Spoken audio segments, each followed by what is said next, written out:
Hey everyone, तो मैं आज वापस आ गया हूँ एक न्यू टॉपिक के साथ जो कि है बोर मॉडल ऑफ एटम। हम लोग इस टॉपिक को स्टार्ट करने से पहले ये जान लें कि इसकी ज़रूरत क्यों पड़ी। तो काफ़ी टाइम पहले स्कॉलर्स ऑफ एंशिएंट ग्रीस ने खुद से एक क्वेश्चन पूछा कि अगर हम लोग किसी चीज़ को कट करते गए तो एक टाइम ऐसा आएगा जब वो कट नहीं हो पाएगा। तो उन्होंने उसी सबसे छोटी पार्टिकल को एक नाम दिया, वो था ग्रेन्स एटम या फिर ग्रेन्स दैट आर इनविजिबल। और ये भी माना कि ये पूरा यूनिवर्स उन्हीं छोटे छोटे एटम से बना हुआ है। लेटर ऑन जब साइंटिस्ट लोग इस पर और डिटेल में खोज किए तो उन्हें पता चला एटम सबसे छोटा पार्टिकल नहीं है और वो कंसिस्ट करता है एक positively charge proton, negatively charged electron and अनचार्ज neutron.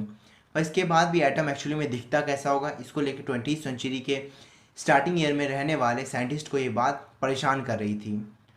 तो इसलिए 1911 में अर्नेस्ट रदरफोर्ड प्रपोज किए प्लानिटरी मॉडल ऑफ एटम को।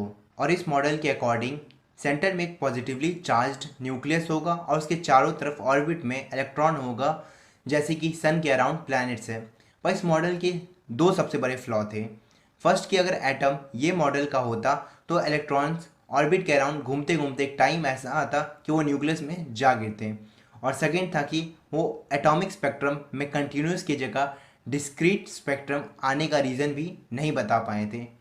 और ये एटॉमिक स्पेक्ट्रम क्या है वो मैं आपको आगे बताऊंगा। So in 1913 a Danish physicist Niels Bohr came up with his own model of atom. और ये रदरफोर्ड के प्लानिटरी मॉडल ऑफ एटम से बहुत ही ज़्यादा सिमिलर था। तो हम अब देखेंगे ऐसा क्या डिफरेंस था जो बोर के एटॉमिक मॉडल को सक्सेसफुल बना दिया। सबसे पहले तो नील बोर ने इस मॉडल को प्रूव करने के लिए तीन पोस्टुलेट्स बनाए। तो उन्होंने फर्स्ट पोस्टुलेट ये बताया कि इलेक्ट्रॉन्स न्यूक्लियस के अराउंड फिक्स सर्कुलर ऑर्बिट में घूमता है, वो भी बिना एनर्जी रेडिएट किए। रदरफोर्ड ने भी ये कहा था, पर उन्होंने ये नहीं बोला था कि वो बिना एनर्जी रेडिएट किए हुए घूमता है या रिवॉल्व करता है न्यूक्लियस के अराउंड। सेकेंड पोस्टुलेट था इलेक्ट्रॉन्स रिवॉल्व तो करता है न्यूक्लियस के सर्कुलर ऑर्बिट में, पर वो ऑर्बिट्स फिक्स्ड होते हैं। और उन्होंने उसी ऑर्बिट्स को शेल नाम दिया और बताया कि इलेक्ट्रॉन बस इन्हीं शेल में रिवॉल्व करते हैं, ना कि न्यूक्लियस के आसपास कहीं भी। और ये शेल का अपना फिक्स्ड एनर्जी लेवल्स भी था। और वो ये भी बोले कि इलेक्ट्रॉन फिक्स्ड वेलोसिटी से न्यूक्लियस के अराउंड रिवॉल्व करता है। और उन्होंने इसे बताने के लिए मैक्स प्लैंक की क्वांटाइजेशन ऑफ एनर्जी का भी हेल्प किया और बताया कि हर शेल्स का अपना फिक्स्ड वैल्यू होता है, जैसे कि के शेल का 1, एल शेल का 2, एम शेल का 3, एन शेल का 4 एंड सो ऑन। और क्वांटाइजेशन ऑफ एनर्जी में जैसे ब्लैक बॉडी एनर्जी पैकेट के फॉर्म में एमिट करता है और उसका वैल्यू इंटीजर होते हैं, उसी तरह सेल का वैल्यू इंटीजर्स में थे, ना कि कोई डेसिमल या फ्रैक्शन में। और उसके लिए फार्मूला भी दिए थे, L equal to n h by 2 pi, जहाँ पे L stand for angular momentum for an electron, N stand for integer और number of shell, H stand for Planck's constant. और थर्ड पोस्टुलेट के दो पॉइंट बताएं। फर्स्ट पॉइंट कि electron revolve करते time कभी भी एनर्जी लूज या गेन नहीं करता है, और ये भी कि शेल्स जो होता है उनका स्टेशनरी एनर्जी लेवल होता है, मतलब कि शेल्स का एनर्जी लेवल हमेशा फिक्स्ड ही रहेगा। तो सेकेंड पॉइंट था कि इलेक्ट्रॉन जब एनर्जी एब्जॉर्ब करता है तो वो lower cell to higher cell में जंप कर जाता है और इसे एक्साइटेशन कहा गया। और जब इलेक्ट्रॉन एनर्जी एमिट करता है तो वो higher cell to lower cell में आ जाता है और इसे डाई एक्साइटेशन कहा गया। और अब आप सब सोचेंगे कि मैं अभी जस्ट इससे पहले बताया कि इलेक्ट्रॉन रिवॉल्व करते टाइम एनर्जी लूज या गेन नहीं करता है, पर मैं अभी बोल रहा हूँ कि वो एनर्जी एब्जॉर्ब और एमिट दोनों करेगा। तो इसको समझने से पहले हम जान लेते हैं कि एटॉमिक स्पेक्ट्रम होता क्या है।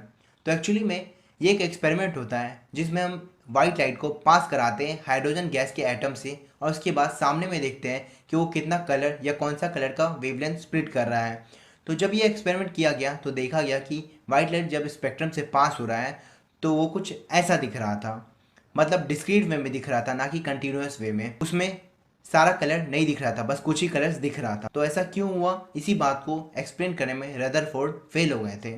पर बोर ने बताया कि जब व्हाइट लाइट पास होता है तो उसमें से कुछ कलर और वेवलेंथ इलेक्ट्रॉन एब्जॉर्ब कर लेता है, और जिस वेवलेंथ का उन्हें ज़रूरत नहीं होता वो उसे पास होने देते हैं, इसलिए हमें डिस्क्रीट स्पेक्ट्रम दिखता है। और वो ये भी बताएं कि इलेक्ट्रॉन कोई एनर्जी को ऑब्जॉर्ब करता है तो वो हायर सेल में जंप कर जाता है और फिर कुछ देर रिवॉल्व करने के बाद वो अपने नॉर्मल सेल में वापस आ जाता है।